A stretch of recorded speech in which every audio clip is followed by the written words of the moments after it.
Welcome to Luca is a Billionaire, where the only thing I invest in is your answers.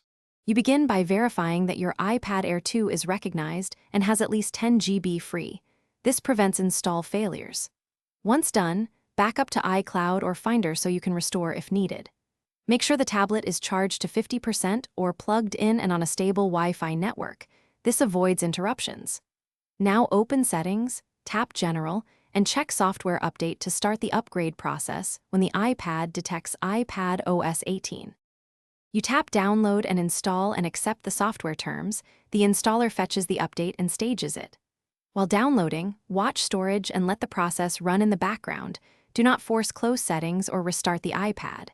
If the download pauses, free additional space and retry. This resolves most stalls. Once fully downloaded, choose Install Now or Schedule Later. The device will reboot and expand the update. This step can take several minutes. Depending on free space, you complete the Setup Assistant after reboot and inspect apps, widgets, and privacy settings to ensure everything behaves as expected. If the update fails or hangs, reset network settings and retry the download, because connectivity issues are the most common cause.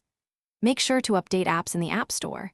If data is missing, restore from the backup you made earlier. Finally, monitor battery and performance for a day.